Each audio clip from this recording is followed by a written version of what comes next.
Om Namo Bhagavate Vasudevayam. Om Namo Bhagavate Vasudevayam. Om Namo Bhagavate Vasudevayam. Om Aganda Timarandasya Ganajana Shivakaya Chakshur Umilitam Yena Tajma Shri Gurave Namaha. I was born in the darkest of ignorance, and my spiritual master opened my eyes with the torch of knowledge. I offer my respectful obeisances unto him.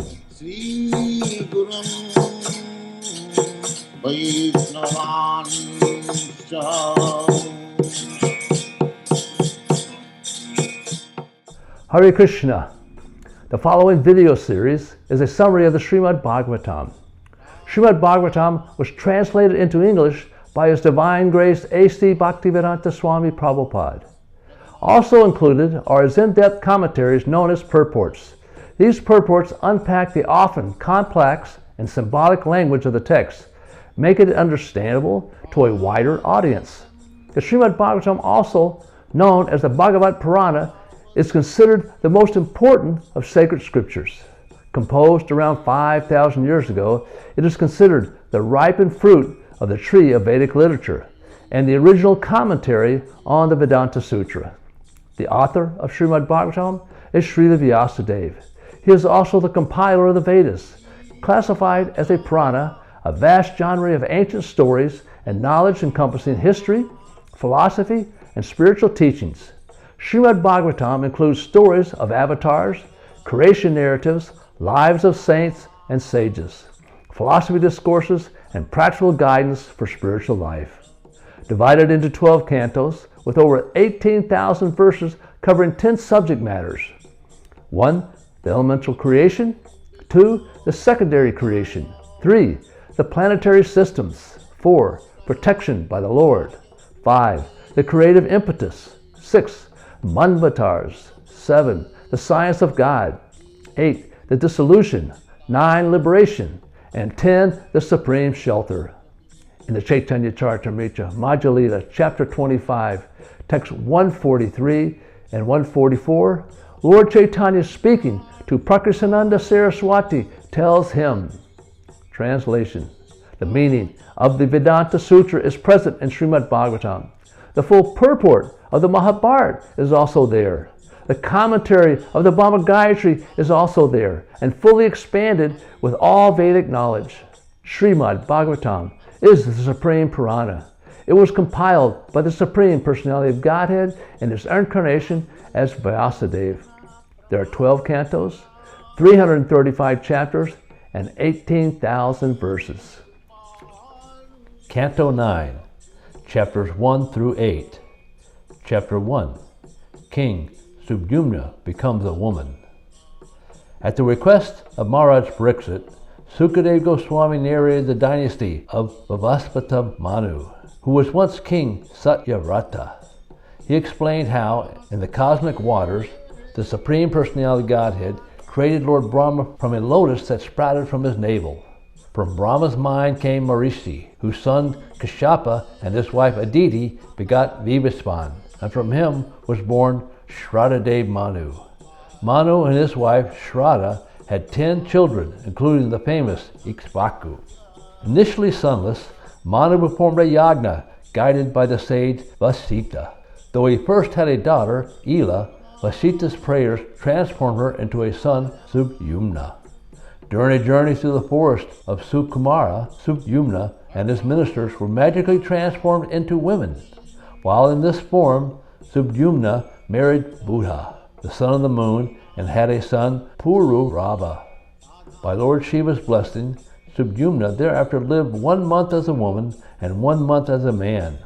Returning to his male form, he ruled again, fathered 3 sons, Ukala, Gaya, and Vimala, and entrusted the kingdom to Pururava before retiring to a life of meditation and devotion. A verse from chapter 1, this text 18. Yuyam Brahma Vido Yuktas Tapasa Dagnaki Visa Kuta Sankalpa Visamyam Aritam Vibhube Siva. Translation. You are all self-controlled, well-balanced in mind, and aware of the absolute truth. And because of austerities and penances, you are completely cleansed of all material contamination. Your words, like those of demigods, are never baffled. Then how is it possible that your determination has failed? Chapter 2. The Dynasties of the Sons of Manu. This chapter traces the powerful dynasties of Avishvata Manu's sons. After Sudyumna retired to the forest, Manu prayed to the Supreme Lord and was blessed with 10 heroic sons. Among them, Prasada served as protector of the cows. One dark night, while guarding with his sword in hand, he mistook a cow for a tiger and accidentally killed the cow. Cursed to become a Sudra, Prasada turned to yoga and devotion and purified his heart. Manu's youngest son, Kavi, was a saintly devotee from childhood. From Kavi came the warrior Karusa.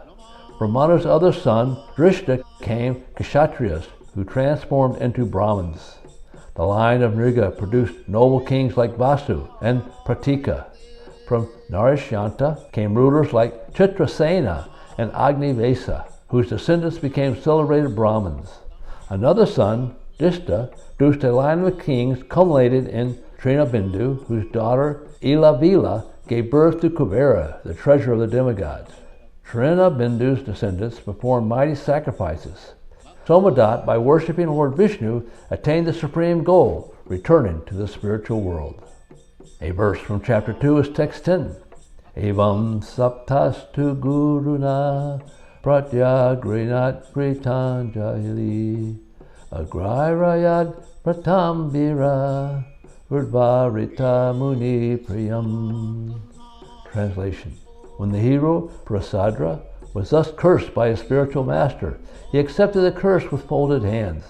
Then, having controlled his senses, he took the vow of brahmacharya, which is approved by all great sages. Chapter 3. The Marriage of Sukanya and Cyavana Muni. This chapter describes the dynasty of Saryati, another son of Manu, and the stories of Sukanya and Revati. Saryati, along with his daughter Sukanya, once visited the ashram of the aged sage Cyavana Muni. Sukanya accidentally pierced 2 glowing objects that were the sage's eyes, causing blood to flow and bring distress upon the king's party. To appease the Muni, King Saryati offered Sukanya in marriage to him. Later, the celestial physicians, the Ashwini Kumaras, restored Cyavana Muni's youth by bathing him in a special lake. When Sukanya faithfully recognized her husband among the youthful forms, the Ashwini Kumaras blessed her chastities.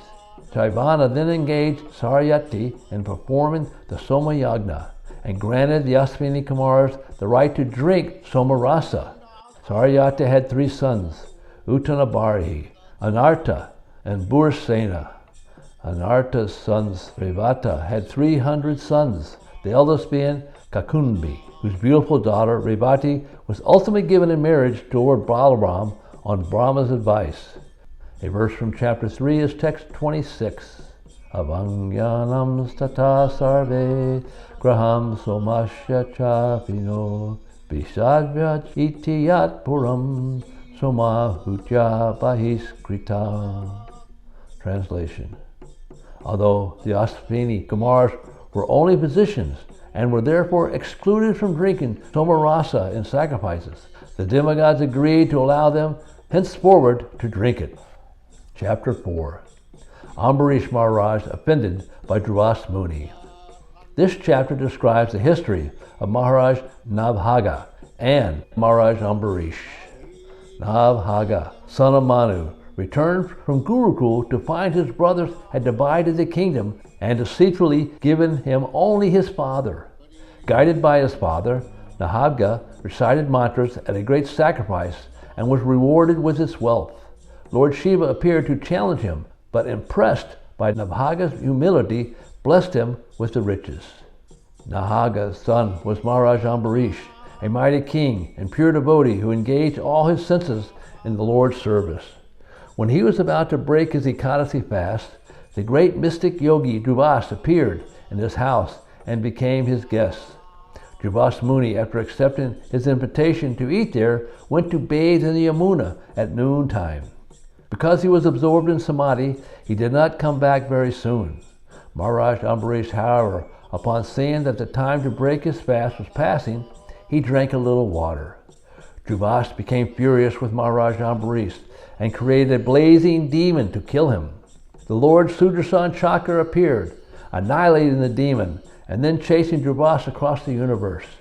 Terrified, Durvasa fled to Brahma, Shiva, and finally Lord Narayana himself, but no one could protect him. Narayana declared that only Ambaréña could forgive the offense.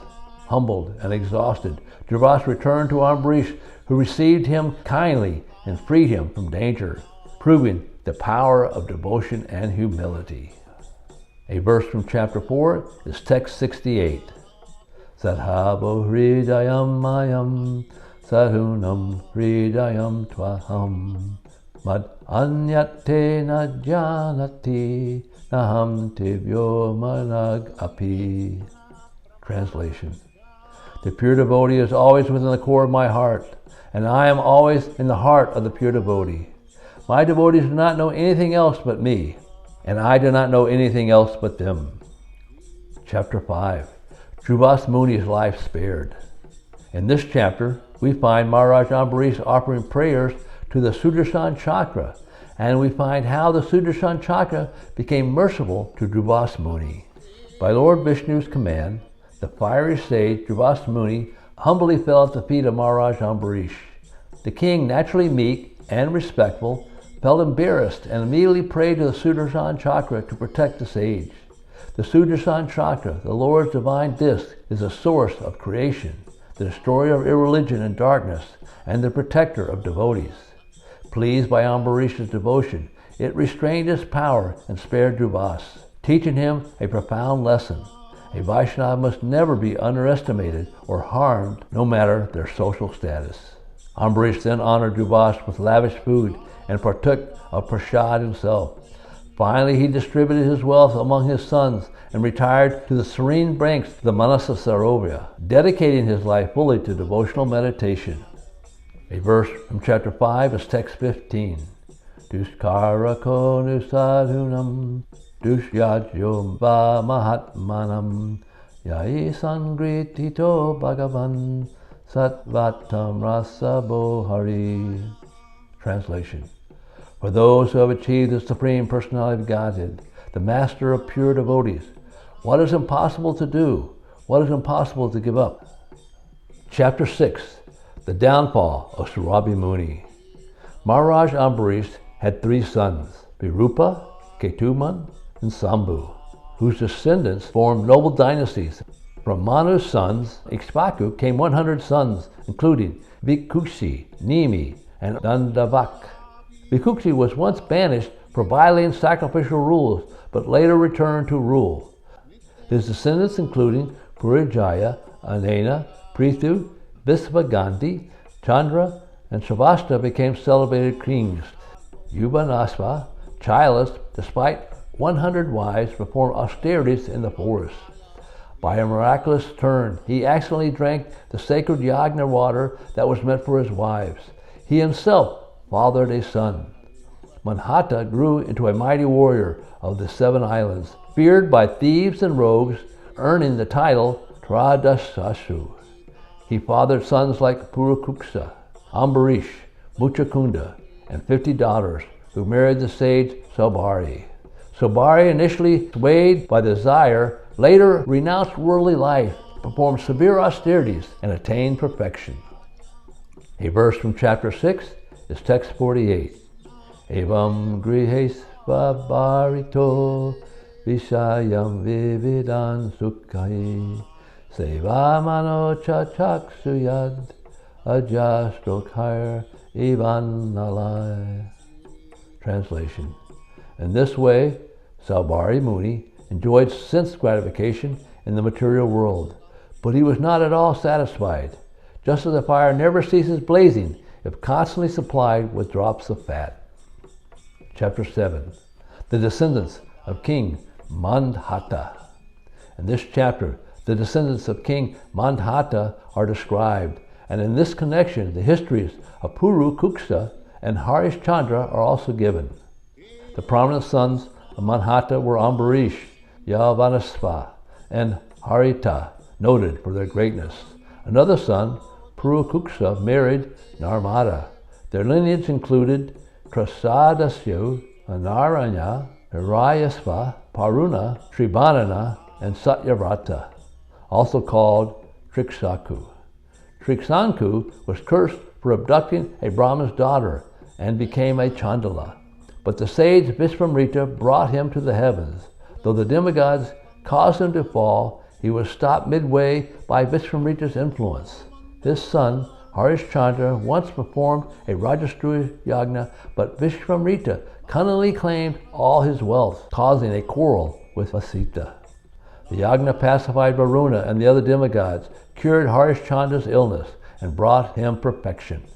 Indra rewarded him with a golden chariot, and Vishvamrita granted transcendental knowledge. A verse from chapter 7 is text 18. Dumeha paryatanam puram tirta shikra nisevanai rohita jadikshat chakra sopiya ranye vasat samam. Translation. King Indra advised Rohiti to travel to different pilgrimage sites and holy places, for such activities are pious indeed. Following this instruction, Rohita went to the forest for 1 year. Chapter 8. The sons of Sagara meet Lord Kapiladeva.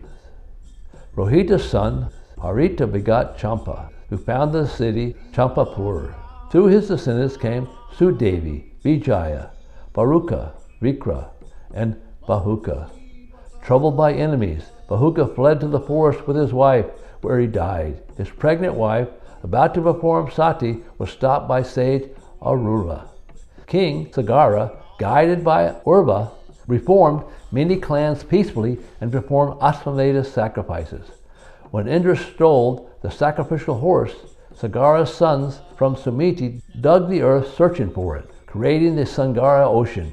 Later, Asmunam, Sagara's grandson, recovered the horse and prayed earnestly to Kapiladeva for his ancestors' salvation.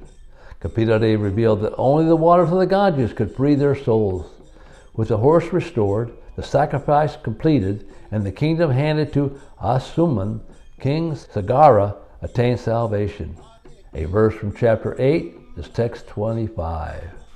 Tvanmaya rachite loke vastu buddhya grihadisu brahmanti kama lobhesya mohaviranta cetasa. Translation. O my Lord, those whose hearts are bewildered by the influence of lust, greed, envy, and illusion are interested only in false hearth and home in this world created by your Maya. Attached to home, wife, and children, they wander in this material world perpetually.